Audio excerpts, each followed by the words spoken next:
Hey, day before my birthday today. It was yesterday that Canada received Canadian Society, Canadian Cultures, as made by Canadians creating cultures as individuals. So, strike three. I'm this week at around half a dozen same ridiculous answers from fire chiefs, from colleges that are nowhere near acting as they define themselves, that are domestication centers, MLAs who can only problem solve one tiny thing at a time, which results being only a temporary solution, and me doing my due diligence in a completely new part of BC on the mainland to be of service, and then having people look at me like, you make us uncomfortable with the lives we have and the choices we make. So, they're like, how could this guy get a job talking like this with confidence and certainty with right and wrong and problem solving? He doesn't understand. Like at the college, the way they're talking about how people get hired, it really sounds like both the mafia and a religious cult. So a monetary paradigm nonsense and a religious nonsense, and it really is impossible for them to think outside the norm. And I say, well, do you guys find these unions and you as an employer get along? And they said, oh yeah. And HSD is spread so much, it's the same, right? There's no difference between the employee, which could be PhD or master's, and I had to teach them about what a second cycle diploma is. They don't know, and they don't know the word graduate, undergraduate, postgraduate. They know bachelor's, master's, PhD. The other terms, some are more professional academically, they don't know them. And they keep saying that as if they don't say thanks for teaching us this. We should know this. They just respond in ways like they insist on using the same redneckism, the same lack of education. Oh no, the union decides this has a union job, blah, blah, blah. No, you have to get your program approved, and then somebody else gives it. Not you that created it. What the frickin'... So this week, this and what I saw on the news related to hockey being, I'll give you a break here. I'll turn the phone around. Your eyes lit up. I said hockey. I think that's gonna be maybe a dunking tank. I'm not sure. It doesn't look like it is. It's too small, but there's water coming out of that thing down there.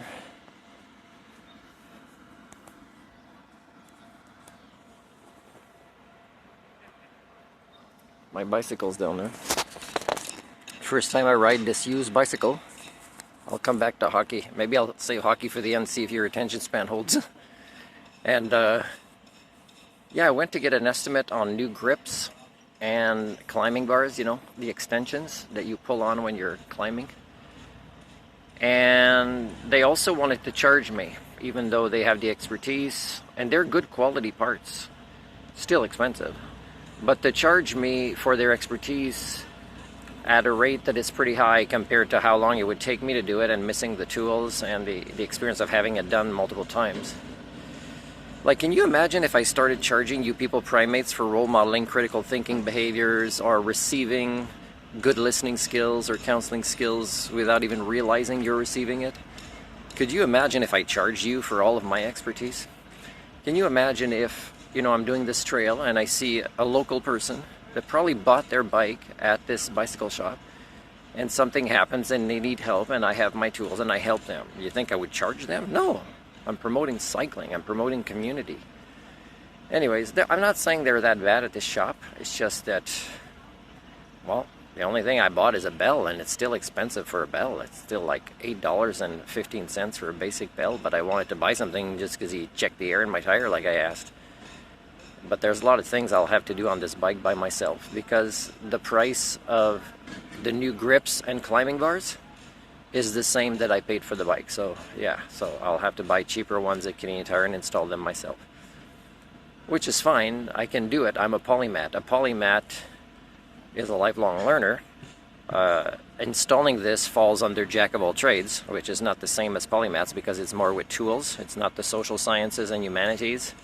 It's not social worker skills, you know, things like that. Or education or mental health, things that a polymath is more related to people-related skills. And but because I'm a lifelong learner and I've worked on my own bicycles and the bicycles of other kids, when I hosted programs or other people when I just wanted to help them, like in the last few months, and relatives, is I've learned, you know, I don't know everything like their expertise, but I'll have to do it myself because I can still keep learning. So coming back to the, it's my first time riding this used bicycle that was half price, that's still pretty cheap at Canadian Tire when it's new, but it's still doing all right. I got a lot more work to do on it, but I'm happy to be cycling. The helmet was also quite expensive. Now I have the money to have installed those things on the bike, and it is my birthday this weekend. Maybe I'll have a money gift or something, I don't know. But the thing is it's not a good decision for a minimalist who has all these skills. Oh, so many skills that not only Canadian society needs, but also doesn't know it needs. And yet, they just got their strike 3. And now I'm going to be focusing again on looking for work in other countries. Other countries where when you apply for something, you actually get a real person respond to you. Yeah, we don't do that here. We have these reasons where it was hard for me to even find out. They had a hard time accessing my file, like it's too complicated, the software, but they don't admit that it's overly complicated, overly structured.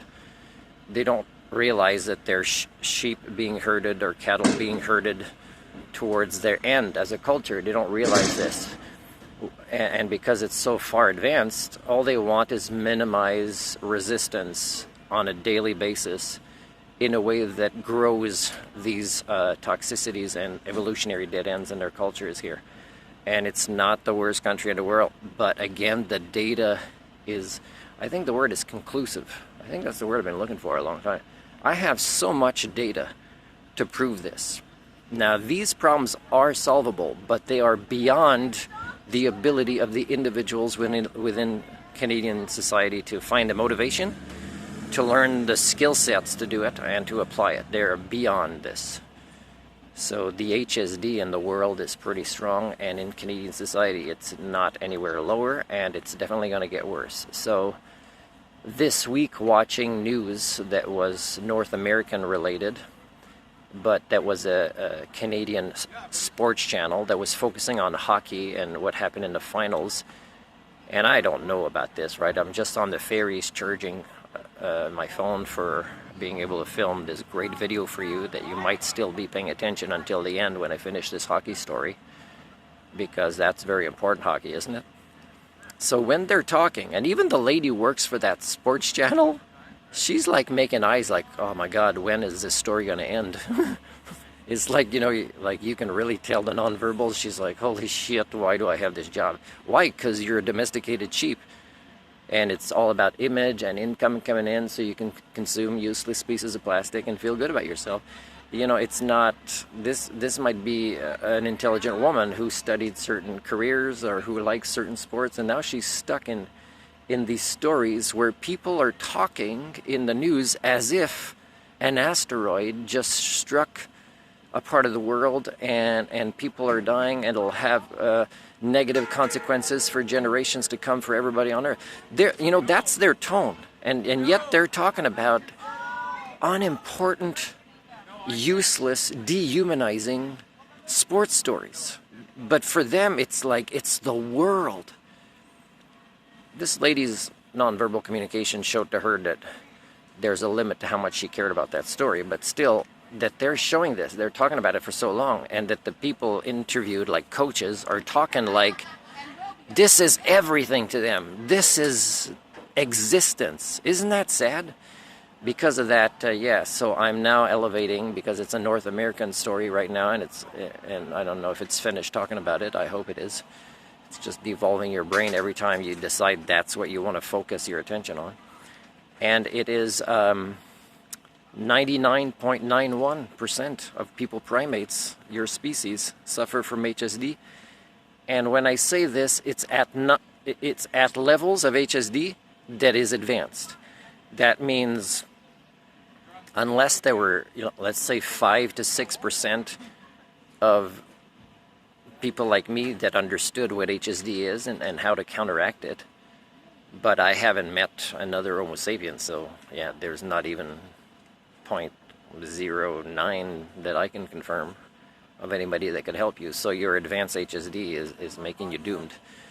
So that's the story, people. So Canada got its strike 3 with my own research into things that is very important related to mental health, education, firefighting, public service related things. Again, I had a dentist. I had to tell the dentist, I'm giving you the gift of giving up on you now. That's the end of the email. Get well soon. And he might think I'm going to do something bad to him. No, I was talking about his HSD. Then I sent the abstract of my grade 8 article, so he knows a little bit about domestication syndromes. And if he wants to read it, and the MLA that I CC'd. But again, I sent emails to very important people high up in RCMP, in Prime Minister's office. Nobody's responding after weeks and weeks, although you get the generic email, oh yeah, we got it, we will catch up, and they never do. And what would they say? They would just say something stupid. Like if you include your resume just so they know me, they think you're applying for a job, although the text is fairly short and it doesn't say you're applying for a job. It doesn't look like a cover letter at all. It's just their generic, shoo, this is like too much reality. And it'll make me kind of confused about why I go to work and guilty about collecting a paycheck. And I just want to survive one day. And that's the best of you. So it's pretty sad, but I'm happy to be riding my bike. And this weekend, I give myself permission to not care so much about working towards my due diligence of performing my civic duty. But I'm still able to, in intense conversations, make people laugh, show how silly they can be, and role model critical thinking, and just talk to strangers and be friendly. But as soon as I talk about real things, you lose people. You can see their face change right away. They really want to zone out as a people primate species. They really just want to think everything's peachy rosy and nothing's going to get worse. So that's the way it is. This is who you are as a species. And that's a big dartboard, eh? It'd be nice if somebody showed up for the volleyball. I might try the volleyball at a local school this coming week. And I'm going to ride a motorcycle tomorrow to try to go find a place for my motorhome. But because even though I'm going to be focusing on work in other countries, I need to survive. I need to make a plan. I need to make a few connections because I might sell things after I'm gone or leave things unsold. So I need to do favors for people that hopefully will do favors for me.